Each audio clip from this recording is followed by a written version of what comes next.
झारखंड की सियासत में सबसे ज्यादा चर्चा में रहने वाले शख्सियतों में से एक चंपई सोरेन रहे। चंपई सोरेन को पहली बार मुख्यमंत्री बनने का मौका मिला।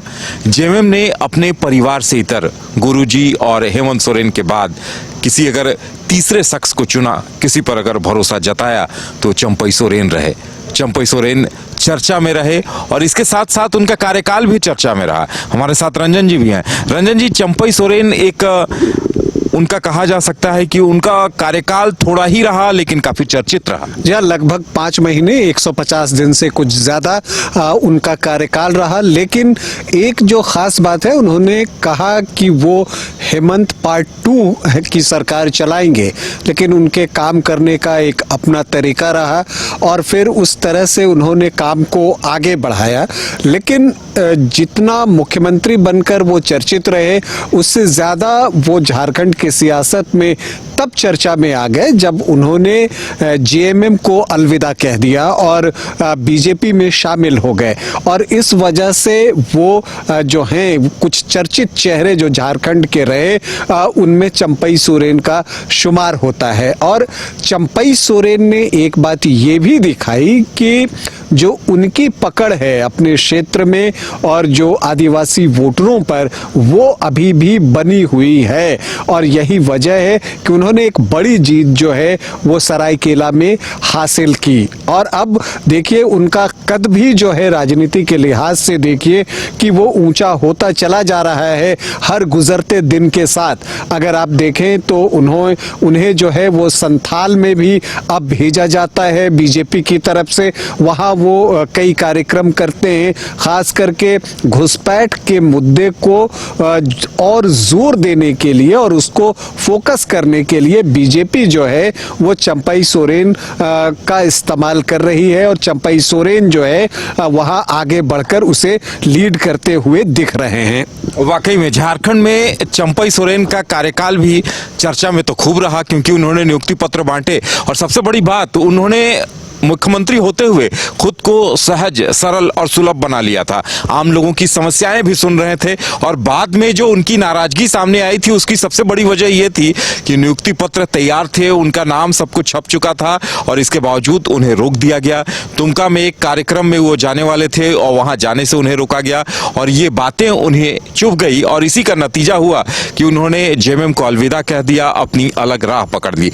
उन्होंने खुद को साबित किया सरायकेला में एक बड़ी जीत के साथ, लेकिन इसके बावजूद उनके सामने अभी भी चुनौतियां कई हैं। उन्हें खुद को साबित करना है और साथ ही जिस तरह से जिम्मेदारी उन्हें बीजेपी संथाल में देती हुई दिखाई दे रही है, वाकई में उन्हें खुद को साबित करना होगा। जी निश्चित तौर पर। और जो बीजेपी का कोर मुद्दा झारखंड में है, और खास करके अगर आप संथाल की बात कीजिए तो बीजेपी इस बात को बहुत जोर देकर कहते हुए दिख रही है कि यहाँ पर घुसपैठ हुआ है और आदिवासियों का हक जो है वो मारा जा रहा है।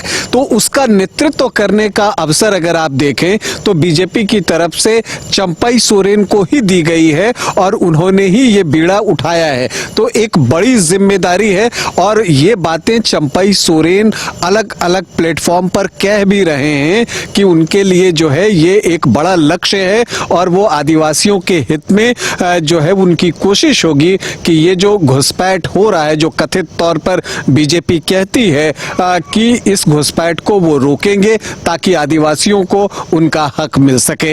बिल्कुल। और देखिए, चंपई सोरेन के विरोधी अभी भी ये कहते हैं कि अब फिर से जेएमएम में उनकी वापसी उनकी मजबूरी होगी, लेकिन ऐसा लगता नहीं कि चंपई सोरेन जिस मिट्टी के बने हुए हैं तो अब वो फिर से दोबारा वापसी करेंगे। अब वो अपनी नई राह तलाशेंगे, अपने लिए एक नई मंजिल तलाशेंगे, इसी बात की उम्मीद की जा रही है। हालांकि 2025 उनके लिए भी चुनौतीपूर्ण होगा। देखने वाली बात यह होगी कि उनकी भूमिका किस तरह से झारखंड की राजनीति में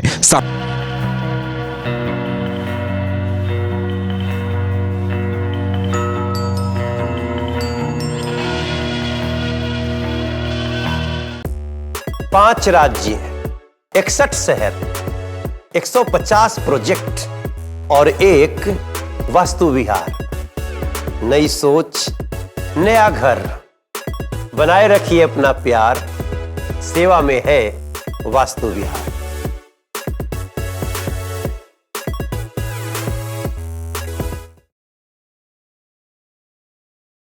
ईशान सरोवर पोर्टिको एवं टीम की तरफ से समस्त देशवासियों, झारखंड वासियों एवं देवघर वासियों को नव वर्ष के उपलक्ष्य में हार्दिक शुभकामनाएं देता हूं। नव वर्ष के उपलक्ष्य में कल हम लोगों ने ईशान सरोवर पोर्टिको में एक कार्यक्रम का आयोजन किया है, जिसमें समस्त देवघर वासियों के एंटरटेनमेंट का ख्याल रखा है। हम लोगों ने डांस, डीजे, किड्स जोन एवं गेम्स का आयोजन किया है। इस कार्यक्रम में 111 से अधिक व्यंजनों को परोसा जाएगा।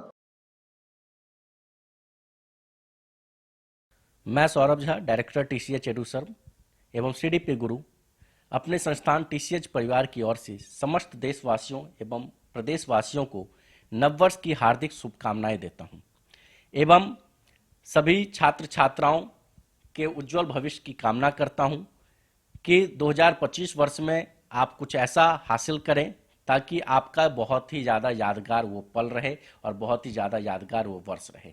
एक बार अगेन आप सभी को नव वर्ष की ढेर सारी बधाई।